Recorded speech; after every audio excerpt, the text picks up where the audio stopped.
So ASUU has been on strike for about 29 years. What's going on? Let's find out.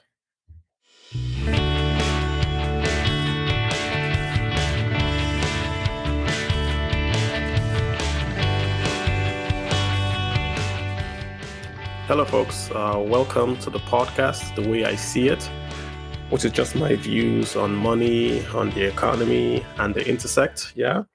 And this week, we want to talk about education. But hold on, Kalu, education? I thought we were talking about money. Well, education is human capital investing. If you want to grow the GDP of any country, you have to invest in human capital. That's what education is. You have to train the engineers, the doctors. You want to train all those people that will grow the economy by providing the human capital. So when that sector or that supply chain is lacking, it does affect the economies, which is why I want to look at it critically this week. I've done tons of research on this, and you'll see why it's very important that we basically find out what's going on. Yeah. Now, the universities in Nigeria have a union called ASUU, which is made up of the lecturers, the teachers, and all that. Those guys had their first strike sometime in the early 1990s, I believe.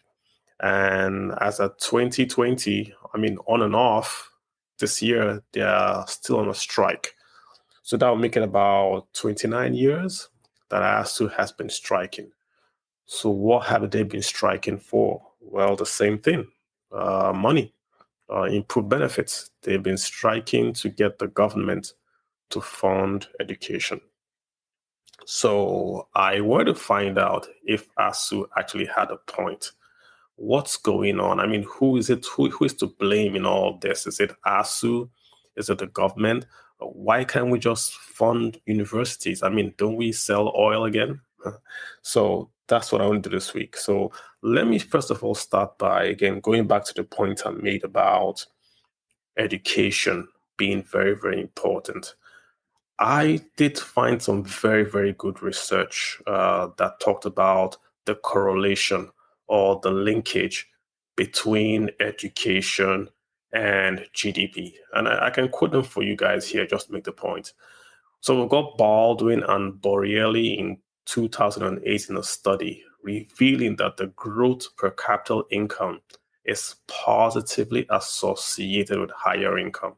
So, i.e., the more you spend on higher income, the more the growth of the more you grow your per capita income, more or less. Yeah. Then we have another guy I found online as well. So Barrow, he found that primary and secondary education has a positive and significant impact on the growth rate of GDP per capita. So keywords here, positive and significant impact on the growth rate per capita. And I found more. I found more of them. There's a guy here, Musei, in 2011. I don't know if I got the name right, but he's right there. He studied the relationship between education spend and economic growth in 79 countries. Yeah. And they reveal that increases in education spending per capita on labor force will increase the economic growth of the country. So invariably, what all these guys are saying is almost the same thing. If you invest in education, if you spend money on training the next generation of engineers and doctors, your per capita income grows, and that association is positive and significant. This is why this is important. This is why we're doing this. So invariably, if we're going to talk about the economy, we have to talk about education because that's the pipeline that is supplying the next generation of the guys and the girls that are going to basically run that economy. So we've established that this is an economic topic, yeah? The second question I want to basically establish is this. Does ASUU have a point in all these strikes? Has the Nigerian government actually invested in education? So I did the research again for you guys, and tried to go back and see what Nigeria has invested in education. And the results were shocking. Brace yourselves. So from 1960, Nigeria got her independence in the year 1960. From 1960 to 1990, only once did Nigeria allocate more than 10% of any budget to education. So in 30 years, only 1 year did Nigeria allocate more than 10% of any budget to education. This is with the military, with the civilians. But one thing is constant: Nigeria's got crude oil. So even with all that crude oil, not 1 year that Nigeria gave education more than 10%. And I mean, you can say, well, is this bad? Yes, it's very bad. I give you the comparison with other countries. Botswana is like 19%. Swaziland is like 24%. South Africa, 25%. Burkina Faso is 16%. Kenya, 23%. Morocco, 17%. The average for Nigeria is about 6%.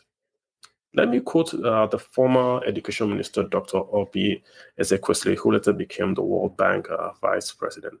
She gave an interview in 2013, and she said, she compared the share of GDP to education budgets, during her time as education minister.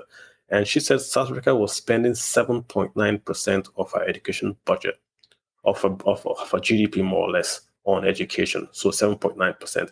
Ghana was doing 4.4% of her GDP on education. What about Nigeria? Nigeria was doing 0.79 of her GDP on education.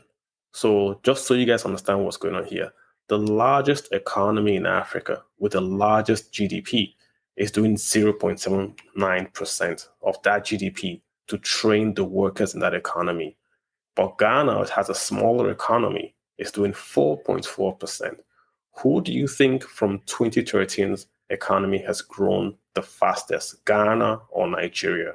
What do you guys think? So, I mean, it's you think about it and it doesn't really make sense to you. So let's even go deeper in this, yeah? In 4 years, from the years 1970 to 1973, this was when we had the oil boom, when crude oil was really selling at high prices per barrel, yeah? So from 1970 to 1973, Nigeria did not allocate up to 1% of the federal budget to allocate to education. So when we had the boom years, we still did not allocate more than 1%, i.e. in all these years, to education. This is an indictment, guys. Come on. And it's clear that ASUU's point is valid. Nigeria has not funded education, be it at the tertiary or at the primary level. We just have not funded education. It's not for a lack of money. I mean, you can't say you're not going to invest more than 1%. You can't say that, So that point is made. We haven't invested enough. But before we go ahead and start to critique the government and say, hey, the government has not invested, it also extends to the private sector, to you and I, to the Nigerians, yeah? There's a report, yeah, by the Nigerian Bureau of Statistics here. They basically do like an expenditure report of like how Nigerians spend money, yeah? So I looked at it also to see, what do households spend money on? So this is a Nigerian Bureau of Statistics poverty report dated 2012, and it uses a constant price, 2003, 2004, to basically say this is what households in Nigeria spend, yeah? And that report, yeah, education spend in Nigerian households fell from 5.21 to 1.40. So let me say it again. The spending in Nigerian households, yeah, fell from 5.21 to 1.40.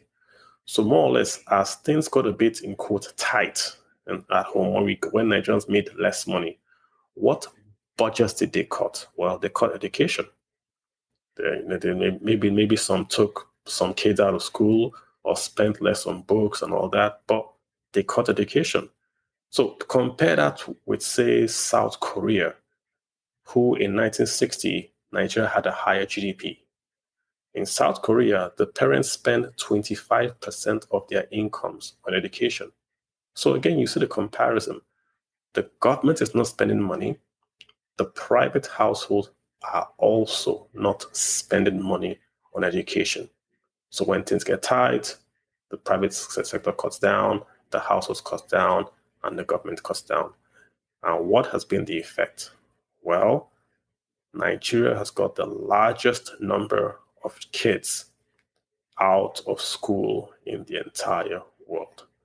That's about, I would say, about 10 to 11 million kids that are not in school, have never been in school, and are just roaming the streets. I mean, not that they are being truant, they are just not in school. 10 to 11 million. This is larger than the population of Sweden. So if you don't spend, there are no schools. So you have a quantity problem, you have a quality problem, because there's just no spend. This is the situation we are in right now, where we have kids out of school and low education expenditures, both from the government and both from the private sector. And just so you understand, this is the education spend is also current. If you track the last 12 years, going all the way from the 2021 proposed budget right down to, say, 2011, only twice, I believe, has the budget hit 10%. That's right now. If you go back from 2021 proposed budget back to, say, 2011. So it's a problem. It's a problem. We're not spending on education. And if you don't spend on education, you have kids out of school, and then you have those schools that are actually existing being very, very low quality. There's no Nigerian university on the top 200 universities in the entire world, for instance. And their universities are mostly run down. Some don't have pipe-borne water and all that. And that's the reality of basically what's going on. So when ASUU says, yes, they want more funding, yeah, they have a point. They should get more funding, because 1% in an oil economy isn't going to cut it. But the problem in my mind with ASUU asking for more money is ASUU has asked for more money since 1990 till 2020. Like I said, 29 years. And if they were successful, they wouldn't still be striking. So there's something wrong in doing the same thing over and over and expecting a different result. Is it that ASUU cannot come up with a different strategy on education funding or on the entire education system in Nigeria? Is it that only strikes is the only way they know how to get to the end point of their demands? I just feel it's rather one way, or rather myopic, if I may say so, to simply say we're going to strike and strike till you get what we want. In the defense of the government basically has converted the universal, the education tax fund, which used to be 2% tax on company profits. The government converted that tax fund to only fund tertiary education. So basically, the education tax fund is now funding just universities, and they've given tons of money to universities. But it's never ever going to be enough. It's just not going to be enough. This year, the 2020, this year, the total education budget is about 671 billion. If you divided that amount by 23 million, which is about the number of primary school kids you have in the country, you're going to get something in the region of about 2,217 per child. Again, that's nothing. That's nothing. That can buy you 2 textbooks. So we've established that there's a funding issue, and the funding issue affects the quantity and the quality of education in Nigeria. That's a fact. That is a fact. So, okay, what do we do next? Do we keep striking? Do we keep making promises to the ASUU and to the school system that are never, ever going to be kept? Or how can we change this narrative? I have a proposal. I mean, I can just put it out there and anyone can run with it. It's just a proposal. I think there are 3 things that we need to do with education in Nigeria. Number one, we have to separate funding education and funding tuition. Out of that budget you see of 671 billion, more than 70% they just pay salaries of everyone in the ministry, from drivers to typists and all that, of maintenance, all that kind of stuff. How much really gets down to tuition, really gets to the classrooms? How much of that really gets to the classrooms? So I think we have to separate the students from the teachers and then the infrastructure. Those are the three legs of education, basically in Nigeria. And we have to say, how do we fund the students? How do we fund the teachers? How do we fund the infrastructure? I think the first place to start with the students is to say, okay, we go back to the law that exists, the universal basic education law that exists right now, which guarantees that the first 9 years of education has got to be free and compulsory. I think we have to just go ahead and fund that out and say, whatever it takes, Nigeria is going to commit to fund for the first 9 years of a kid's education, free and qualitative education, and do vouchers. So the kid doesn't have to go to a government school. Agree on a price per state and say, for this state, we're going to pay this price. So if the kid wants to go to a private school, the government will pay that tuition. If the kid wants to go to a government school, the government will pay that tuition, that sort of thing. So create a competition. Take the education budget and convert it to tuition payments, either to the same government schools or to private schools. But the 100% funding should go to the first 9 years of education. Notice I haven't talked about universities. We have to do a commitment to fund just that first 9 years from taxations and from the budget of the country. If it means going to put a provision to say, hey, every year we're going to look at the budget or the GDP, and then we're going to do a budget based off a percentage of the GDP and put that money aside, funded by the excess good reserves, funded by the liquid financial gas sales in dollars to fund education based 9 years, then we have to do that. There are tons of ideas we could have, but the point is that the first 9 years, in my view, is the most important. Pass a law, make it mandatory. Kids have to go to school for the first 9 academic years, basically, to get that basic education in. It's got to be mandatory. It's got to be free. It's got to be compulsory. It's got to be quality. Then what about the universities? What do we do about the universities? And then, of course, university, you're talking about the teachers. You're talking about the infrastructure. I think the way to go about this is just to sell everything, in quote, privatize everything. Oh, hang on, Carl, you want to privatize the university? That means people will attend. No. What we have to do is to say, take, for instance, the University of Lagos. Offer the University of Lagos up for lease or sale or whatever you want to call it. Let ASUU bid to buy it or to manage it. Get a manager, bid to buy ASUU, bid to buy University of Lagos and manage it. University of Lagos has got tons of assets, which if you convert them to, if you securitize them into a C of O, certificate of occupancy, and you put them in a bond, and Nigerian sovereign wealth can manage that bond, they could raise tons of money for infrastructure. So the point is to say, okay, the federal government will guarantee to ASUU, if you take over the universities, we will pay the tuition of the students that attend your school. You can go and get a bond from the private sector, get a 50-year bond, get a 20-year bond to do infrastructure in your universities. Do partnerships with the private sector.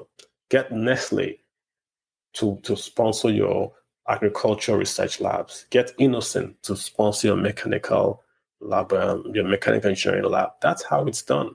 Education is not funded 100% by the government. The universities also have got to sell that brain power to the private sector. Do research, do projects, attract grants, create endowments, get the government really out of it.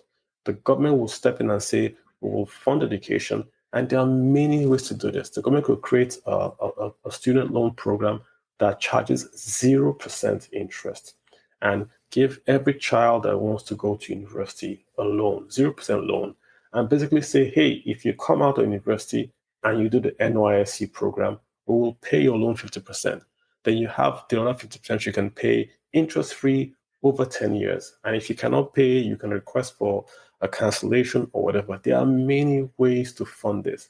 But one way we cannot fund this is to keep having ASUU strike every year for increased benefits. We have to really think out the box. So ASUU, take over the universities. If ASUU is not interested, get a private consortium, take over the university, securitize the assets, give the assets to the NSIA, the Nigerian Sovereign Wealth Investment Authority, so that the funds are basically held. That's collateral. Go to an international body, go to the World Bank, go to a private bank, look for investors, sell shares in university, raise funds, do the infrastructure. You own the university. Now it's yours. You guys can have this institution for the rest of your lives. You can create a company, you can grow it, and you can basically run it how you want. The government will guarantee that if you guys have capacity and you have capacity, then students will come in and will get paid. So that way it starts to look more like an institution of research, of learning, of doing new things, and less like a government ministry that's looking for money every year. That's basically what needs to happen.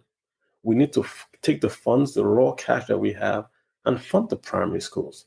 But then universities can fund themselves. They can fund themselves because they are selling knowledge, and knowledge always funds itself. And that's basically what needs to happen.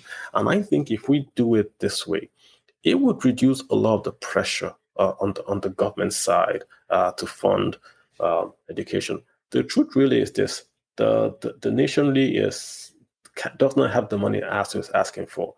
I'm not trying to hold firm brief for the government. They just don't have the money. Like I said, 100% of the crude oil revenues are going to fund civil servants. You can have a fight over, yes, take the money from civil servants and pay ASUU. You can have that fight if you want to. But the point being made is this: the money is just not there. And why, instead of having that fight, let's try something new. Let's try something new to fund education in Nigeria so that we can then take the universities back to where they used to be in the past, which was centers of excellence.